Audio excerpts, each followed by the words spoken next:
तो दोस्तों अक्सर बहुत सारे लोग सोचते हैं कि अपने पैसे को कहाँ इन्वेस्ट किया जाए, एसआईपी में या आरडी में। तो आज हम आपको आसान भाषा में एसआईपी और आरडी के बीच का फर्क समझाएंगे ताकि आप अपने पैसे को सही जगह इन्वेस्ट कर सकें। पहले आरडी के बारे में समझते हैं। आरडी जिसे हम रेकरिंग डिपॉजिट भी कहते हैं, यह पोस्ट ऑफिस या बैंक की स्कीम होती है जिसमें हर महीने एक तय राशि को जमा करना होता है। जैसे मान लो आप अपने अकाउंट को 200 रुपए से ओपन करते हो तो हर महीने जो है 200 रुपए जमा करना होगा। चाहे तो आप 500 से भी कर सकते हो, 1000 से भी कर सकते हो। और इसी पैसे पर आपको एक फिक्स्ड ब्याज भी मिलता है जो कि 6 से 7% का होता है। आरडी में पैसा सुरक्षित होता है लेकिन रिटर्न भी लिमिटेड मिलता है और आपके पैसे पर रिस्क बिल्कुल जीरो होता है। इसमें तो पहले से ही फिक्स होता है कि आपको कितना अमाउंट जमा करना पड़ेगा और फिर उसके बाद कितना रिटर्न मिलेगा।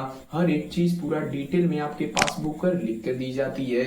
आरडी स्कीम में सीनियर सिटीजन को ज्यादा ब्याज दिया जाता है। इसका मतलब है जिनकी उम्र 60 साल से ऊपर है, यदि वह आरडी स्कीम में पैसे को इन्वेस्ट करते हैं तो आम आदमी के मुताबिक जो है उन्हें ज्यादा ब्याज दिया जाएगा।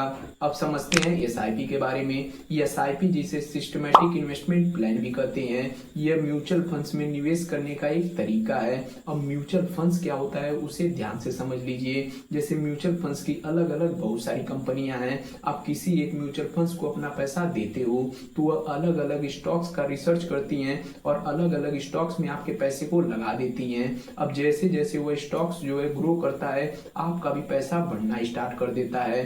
तो यही पूरी प्रक्रिया जो है म्यूचुअल फंड्स कहलाती है। एसआईपी में भी हर महीने एक फिक्स अमाउंट को जमा करना होता है जो कि आपके द्वारा तय किया जाता है कि आपकी कैपेसिटी कितनी है, आप हर महीने में कितना पैसा बचा लेते हो और उसे निवेश करना चाहते हो। एसआईपी में आपके पैसे पर रिटर्न फिक्स नहीं होता है क्योंकि आप जानते हो कि आपका पैसा जो है अलग अलग स्टॉक्स में लगाया गया है। क्या पता हुआ स्टॉक्स जो है एक साल में 20% या 25% ऊपर चला जा सकता है और क्या पता हुआ स्टॉक्स जो है एक साल में 5% या 10% नीचे भी जा सकता है। तो ऐसा भी हो सकता है, इसीलिए रिस्की भी माना जाता है और पैसा भी अच्छा बना के देता है। यदि आप एसआईपी में पैसे इन्वेस्ट कर रहे हो तो लंबे समय के लिए करो क्योंकि रिटर्न मिलने के चांस बहुत ज्यादा होते हैं। एसआईपी का यह फीचर बहुत बेस्ट है। जैसे मान लो आज आपकी सैलरी 10,000 रुपए थी, उसमें से आप 2,000 रुपए मंथली जो है इन्वेस्ट कर रहे थे। अब आपकी सैलरी बढ़ के 20,000 हो गई तो अब आप अपने उसी एसआईपी को जो है 5,000 में कन्वर्ट कर सकते हो।